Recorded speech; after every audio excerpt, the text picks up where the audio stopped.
Hello po mga ka-hunter, nakita niyo po itong 1 peso na 2010.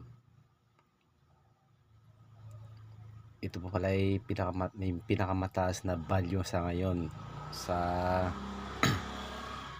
numista itong year 2010 na reverse 3. Ito po ay isang hard to find na sa ngayon po ay pinaghahanap na rin po ng mga ating mga kolektor.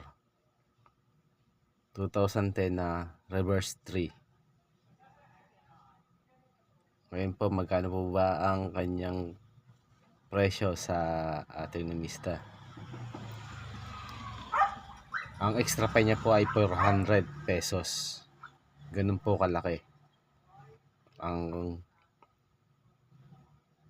2010 na 1 peso na to. Napakalaki po mga ka-hunter, ano? Ibig sabihin ang kanyang uncirculated na to ay nagkakahalaga ng 500, 600, 700. Depende po sa ating mga seller at mga kolektor kung magkano mabili. Mas maganda po ang ating mga kondisyon ng ating mga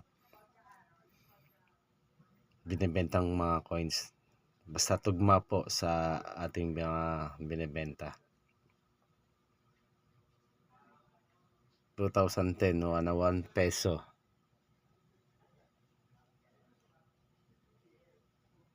Reverse 3 po.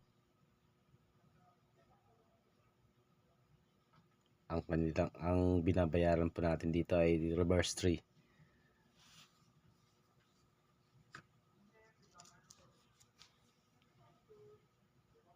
Ayan po ang kanyang reverse. Ganyan po.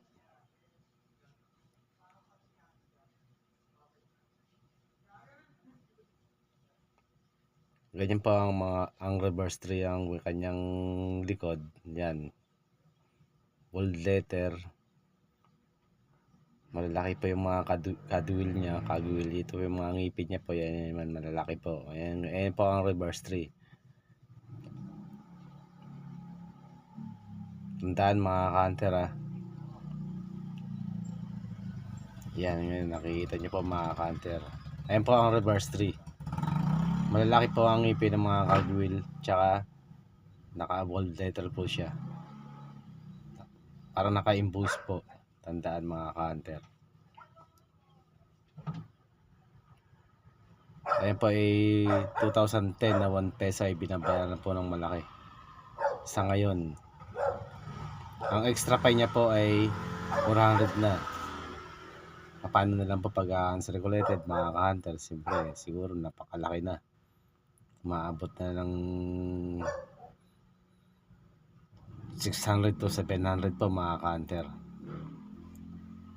Ayan po ang reverse 3. Kasi wala po tayo ngayon yan. Ito pong 2010 natin na bold letter ay reverse 1 lang po yan. Nakita nyo mga ka-hunter, bold letter na reverse 1 lang po yan. At maliit lang po ang kanyang kagwil. Ibang iba po sa reverse 3 mga ka-hunter. Malalaki ang kanyang kagwil.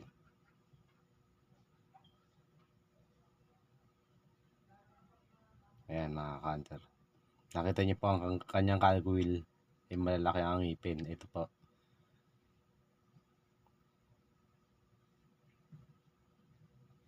Samantalang itong reverse 1, maliliit lang. Pero naka-emboss din po siya. Laglag.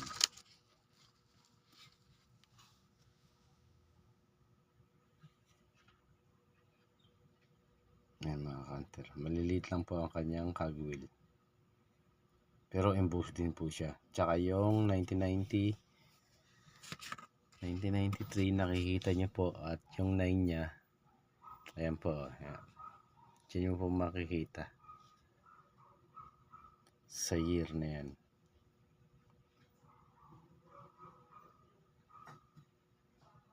Just cogwheel po mga ka-hunter.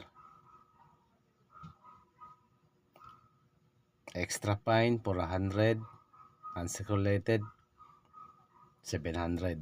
Ayun po yung presyo niyan mga ka-hunter. 2010 na 1 peso na reverse tree. Maraming salamat po sa muli. Hanggang dito na lang po uli ang ating